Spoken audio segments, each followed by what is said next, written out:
हवामान विभागाने आज किनारपट्टी आणि घाटमाथ्यावर अतिमुसळधार पावसाचा अंदाज व्यक्त केलाय। रत्नागिरी, रायगड आणि साताऱ्याला रेड अलर्ट देण्यात आलाय, तर सिंधुदुर्ग आणि कोल्हापूर जिल्ह्यांना ऑरेंज अलर्ट आहे, तर नाशिक, धुळे, नंदुरबार आणि पूर्व विदर्भाला येलो अलर्ट आहे।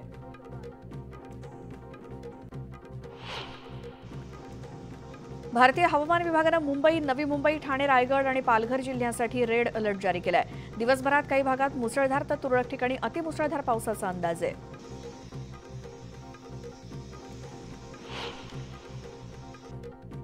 राज्यात आज सर्वत्र मुसळधार पावसाने हजेरी लावली, त्यामुळे ठाणे, पुणे, पालघर, सातारा, सांगली, रायगड आणि रत्नागिरी जिल्ह्यातील शाळांना सुटी जाहीर करण्यात आली आहे।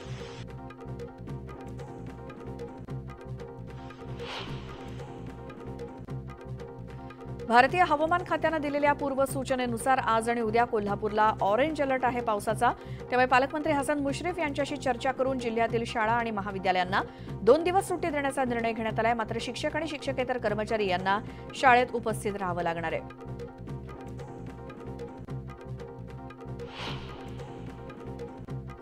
सातारा जिल्ह्याच्या पश्चिम भागात कोसळणाऱ्या मुसळधार पावसामुळे जिल्ह्यातील धबधबे आणि पर्यटन स्थळं पर्यटकांसाठी तात्पुरती बंद करण्यात आली आहेत। जिल्ह्याला रेड अलर्ट असताना पर्यटनस्थळी कोणतीही अनुचित घटना घडू नये यासाठी सुरक्षिततेच्या कारणास्तव प्रशासनानं हा निर्णय घेतला।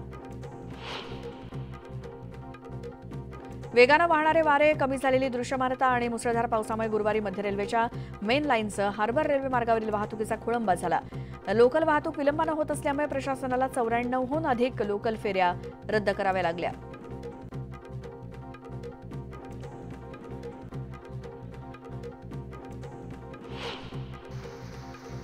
गेल्या 4 ते 5 दिवसांपासून पनवेलमध्ये मुसळधार पाऊस कोसळतोय। यावर्षी 22 जुलैपर्यंत 2060 मिलीमीटरपेक्षा जास्त पावसाची नोंद झाली। 18 ते 22 जुलैपर्यंत 5 दिवसात तब्बल 500 मिलीमीटर पावसाची नोंद झाली।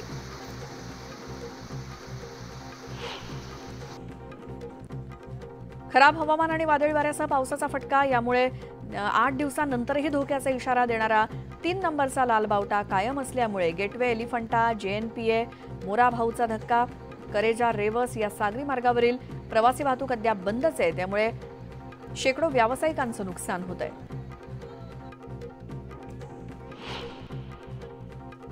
मुसळधार पाऊस आणि विविध नद्यांच्या वाढलेल्या पाणी पातळीमुळे मुंबई पुणे मार्गावरती धावणाऱ्या CSMT ते पुणे डेक्कन क्वीन, CSMT ते पुणे प्रगती आणि पुणे ते CSMT इंटरसिटी एक्सप्रेस या 3 एक्सप्रेस रद्द करण्यात आल्या।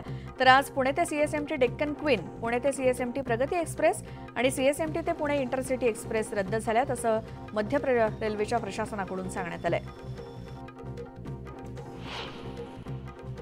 मुंबई आणि उपनगराच्या वेगवेगळ्या भागामध्ये गुरुवारी अतिमुसळधार पावसाची नोंद झाली असली तरी पावसानं हवामान विभागाचे अंदाज वारंवार चुकवलेत।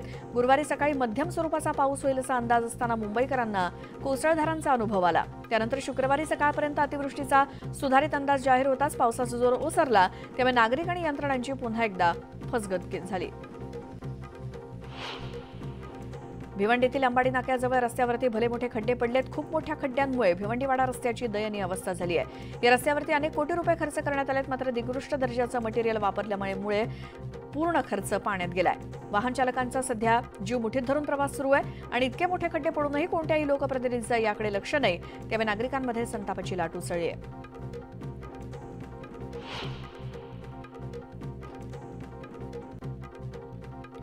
काल मुसळधार पावसानं पुण्याला झोडपून काढल्यानंतर आज पावसानं विश्रांती घेतली आहे, त्यामुळे पूरग्रस्त भागातील पाणी ओसरायला सुरुवात झाली। जनजीवन हळूहळू पूर्वपदावर येत आहे, मात्र आज पुण्याला जोरदार पावसाचा इशारा हवामान विभागानं दिलाय।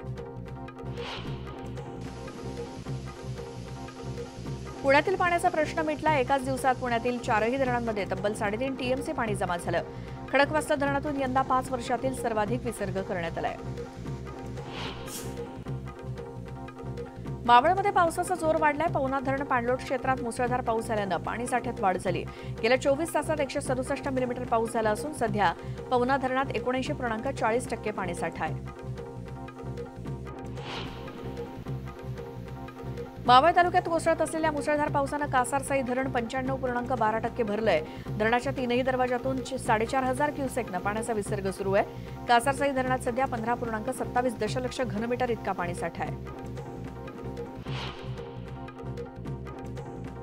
अतिवृष्टीमुळे पुणे, पिंपरी चिंचवड आणि उर्वरित ग्रामीण भागातील मिळून 127 कुटुंबातील 2192 नागरिकांचं सुरक्षित स्थळी स्थलांतर करण्यात आलं. दरडीचा धोका लक्षात घेऊन जिल्हा प्रशासनाकडून 3 राज्यमार्ग, 5 जिल्हा मार्ग असे एकूण 8 मार्ग वाहतुकीसाठी बंद आहेत. बाधित भागांचा तातडीनं पंचनामे करण्याचे आदेश जिल्हाधिकारी सुहास दिवसे यांनी दिलेत. पुणे शहरासह जिल्ह्यामध्ये आणि घाटमाथ्यावरती झालेल्या मुसळधार पावसामुळे 7 बळी घेतलेत. 1 जण जखमी झालाय, 2 जण दरडीखाली सापडल्यामुळे अद्यापही बेपत्ता आहेत. मृत्युमुखी पडलेल्यांमध्ये पुणे शहरातील 3घांना विजेचा धक्का लागला तर 2 जण पाण्यात बुडून मरण पावलेत.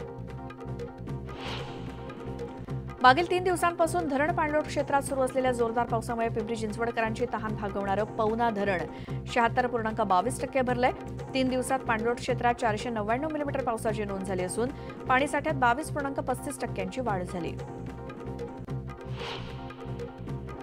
पिंपरी चिंचवड शहरातील पवना नदी काल दुथडी भरून वाहत होती. नदीकाठावरती राहणाऱ्या शेकडो घरांमध्ये पाणी शिरल्यानं नागरिकांनी सुरक्षित स्थळी स्थलांतर केलं.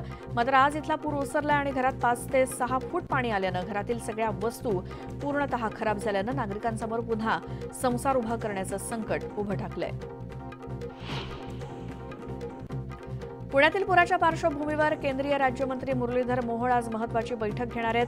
पुण्यातील परिस्थितीचा आढावा आणि उपाययोजना करण्यासाठी बैठकीचं आयोजन केलं असून जिल्हाधिकारी आणि आयुक्त देखील बैठकीला उपस्थित राहणार आहेत. खासदार सुप्रिया सुळे आज पुण्यातील पुराचा आढावा घेणार आहेत. सिंहगड रोड, शिवणे, उत्तमनगर भागात पुराचा फटका बसला असून सुप्रिया सुळे आज या सर्व ठिकाणांची पाहणी करणार आहेत.